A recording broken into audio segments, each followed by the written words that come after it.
वक्त का किस्सा है। एक गांव में एक किसान अपने बेटे के साथ रहता था। उसके पास एक घोड़ा और एक गधा था। किसान जंगल से उस घोड़े पर लकड़ियां लादकर बाजार में जाकर बेचा करता था, जिससे वो अपने घर का गुजारा करता था। उसी गांव में मीठे नाम का एक आदमी अपने माँ बाप और बीवी के साथ रहता था। अब तू मुझे ये बता, तू मुझे कपड़े खरीदने के 5,000 रूपए दे रहा है कि नहीं, या मैं ये घर ही छोड़कर चला जाऊँ? जा जा, मैं तो कब से दुआएं करता हूँ कि तेरे से मेरी जान छूट जाए। एक नंबर का निकम्मा इंसान है तू। अब्बा जी, जिस दिन मैं घर छोड़कर चला गया ना, उस दिन तू इतना रोएगा कि तेरी आंखें सूज कर मोटी मोटी हो जाएंगी। होने दे तू मेरी आंखें मोटी, बस तू इतनी मेहरबानी कर, ये घर छोड़ के चला जाए। अरे क्या तुम मेरे बेटे के पीछे पड़े रहते हो हर टाइम? एक ही तो बेटा है मेरा, इसे घर से निकाल दोगे तो अपने पास क्या रहेगा? इतना तुझे प्यार आ रहा है तो तू इसे 5,000 रूपए दे दे, मेरे पास तो नहीं है। हाँ दूंगी, मैं अपने बेटे को 5,000 रूपए दूंगी। जा मेरी अलमारी से 5,000 रूपए निकाल ले और अपने लिए अच्छे कपड़े लेकर आ। अरे वाह अम्मी जान, दिल ही खुश कर दिया आपने। मैं भी जाकर पैसे लेता हूँ। मीठा अलमारी से 5,000 रूपए निकाल कर ले जाता है। अरे वाह, अब आएगा मजा।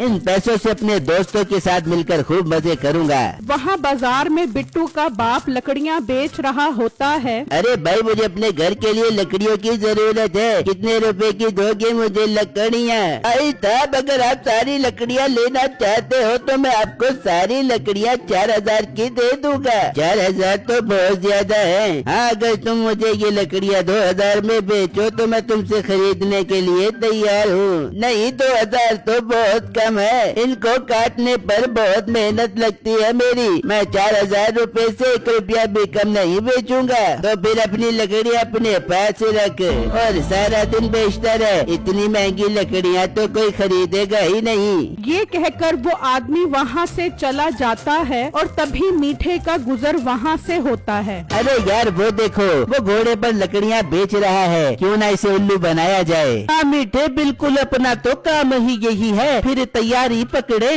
हाँ बिल्कुल पकड़ते हैं, बस तुम दोनों टाइम पर रास्ते में मिलना, तब तक मैं इसे अपने जाल में फंसाता हूँ। ये कहकर मीठा उस किसान के पास आ जाता है। सुनाओ बाबेओ, ये लकड़ियाँ बेच रहे हो? हाँ बेटा, बिल्कुल बेच रहा हूँ। 4,000 की आपको खरीदनी है? हाँ बाबा जी, मैं आपसे 4,000 नहीं बल्कि 5,000 में ये सब कुछ खरीदूंगा। बताओ, बेचोगे? हाँ बेटा, मैं बिल्कुल बेचूंगा। लाओ 5,000 रूपए दो और ये ले लो।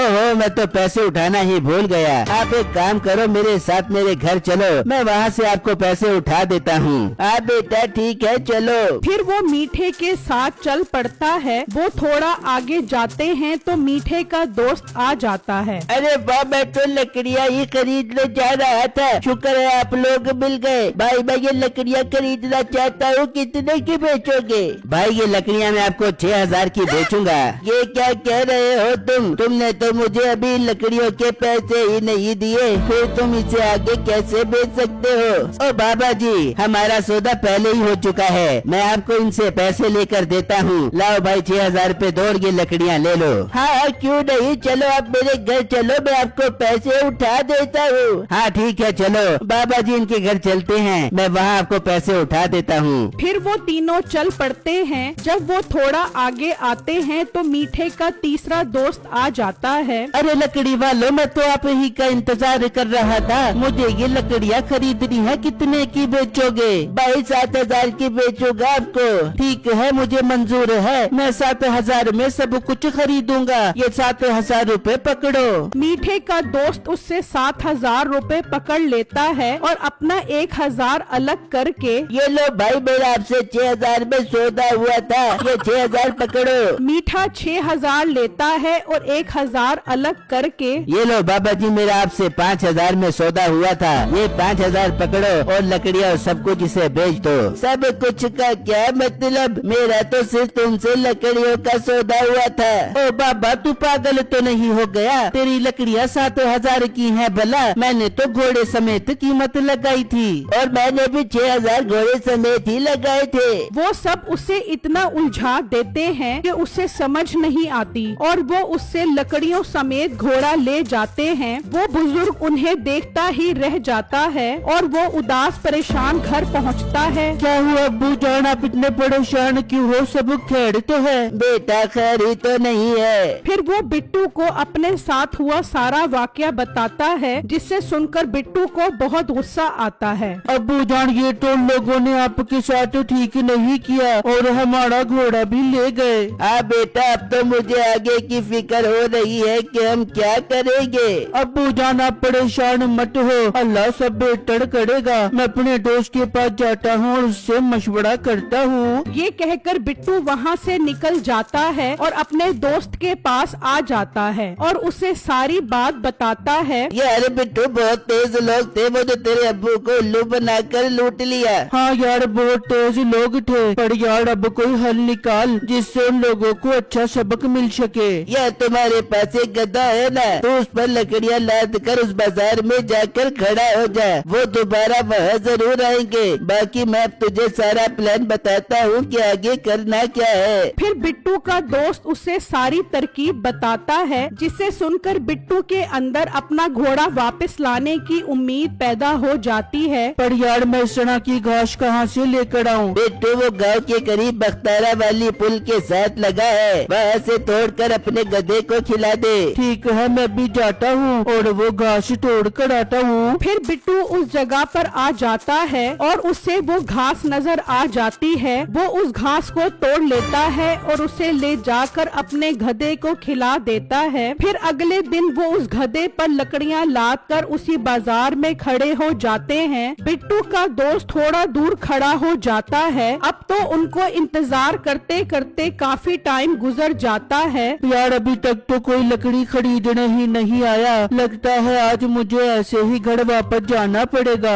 वो सोच रहा होता है कि उसे मीठा और उसके दोस्त आते नजर आते हैं। वो भी बिट्टू को देखकर खुश हो जाते हैं। अरे वाह दोस्तों, लगता है आज नया शिकार अपने हाथ लगेगा। तैयारी पकड़ो, मैं इसे जाल में फंसाता हूँ। ये कहकर मीठा बिट्टू के पास आ जाता है। हाँ भाई, लकड़ियाँ बेचोगे आप मुझे? जी भाई, 4000 में सारी लकड़ियाँ ले लो। मैं 5000 में लेता हूँ, मगर मेरे पैसे घर रह गए हैं। मेरे साथ चलो, मैं आपको पैसे उठा देता हूँ। अच्छा, तो ये वही इंसान है जिसने मेरे अब्बू को उल्लू बनाकर उनसे सारी लकड़ियाँ और घोड़ा ले लिया। क्या सोच रहे हो? चलो मेरे साथ मेरे घर चलो। हाँ भाई, ठीक है, चलो। वो दोनों वहाँ से चल पड़ते हैं। थोड़ा आगे आते हैं तो मीठे का दोस्त आ जाता है। अरे वाह भाई, मैं तो लकड़ियाँ ही लेने जा रहा था। शुक्र है आप लोग मिल गए। कितने की लकड़ियाँ बेचोगे? भाई 6000 की लकड़ियाँ बेचूंगा। बिट्टू कुछ नहीं बोलता, बस खामोशी से अपने वक्त का इंतजार करता है। ठीक है भाई, आप मेरे साथ घर चलो, मैं आपको पैसे उठा कर देता हूँ। फिर वो तीनों वहाँ से चल पड़ते हैं। थोड़ा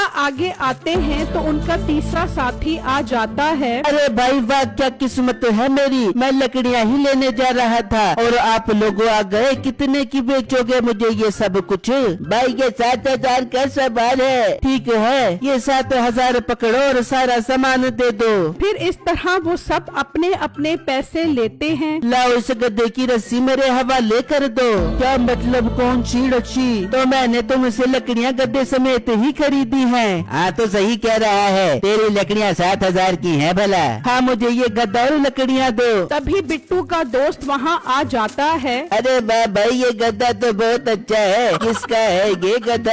भाई ये गद्दा मेरा है। अगर तुम चाहो तो मैं तुमसे ये गद्दा 50,000 का खरीदना चाहता हूँ। क्या 50,000? अरे ये तो बहुत अच्छी कीमत है। हाँ, मैं जानवरों की बहुत अच्छी कीमत देता हूँ और इन्हें बाहर के मुल्क में बेचता हूँ। भाई मेरे पास एक घोड़ा भी है, वो कितने का लोगे? मैं तुमसे घोड़ा 1 लाख रुपए का खरीद लूंगा। क्या 1 लाख रुपए? भाई तुम रुको, मैं भी घोड़ा लेकर आता हूँ। और मोटे, तू यहाँ खड़ा हमारा मुँह क्या देख रहा है? तेरे से हमारा सौदा हो चुका है, अब तू निकल यहाँ से। बिट्टू वहाँ से चला जाता है और दरख्त के पीछे छुप जाता है और मीठा घोड़ा लेने चला जाता है और वो थोड़ी देर बाद घोड़ा लेकर आ जाता है। लो भाई, मैं घोड़ा ले आया हूँ, चलो अब घोड़े और गधे के 1.5 लाख रुपए दे दो। बिट्टू अपना घोड़ा देखकर खुश हो जाता है। अच्छा, तो आखिर इन्हीं के पास था मेरा घोड़ा। अरे भाई, मेरे पेट में अचानक गड़बड़ शुरू हो गई है, आप जरा रुको, मैं दरख्त के पीछे से पेट हल्का करके आता हूँ। वो वहाँ से चला जाता है और वो सब उसका इंतजार करने लग जाते हैं। इंतजार करते करते काफी टाइम गुजर जाता है। बिट्टू और उसका दोस्त दरख्त के पीछे से घास का कमाल देखने का इंतजार करने लग जाते हैं कि अचानक वो गधा जोरदार गैस छोड़ता है। वो गैस इतनी जहरीली होती है कि मीठा और उसके दोस्त उस जहरीली गैस को बर्दाश्त नहीं कर पाते और वहीं गिरकर मर जाते हैं। फिर बिट्टू और उसका दोस्त दोनों आ जाते हैं और वहाँ से अपना घोड़ा और गधा ले जाते हैं और घर आकर अपने बाप को सारी बात बताते हैं। वो भी बहुत खुश हो जाता है। इस तरह मीठे और उसके दोस्त को अच्छी सजा मिल जाती है।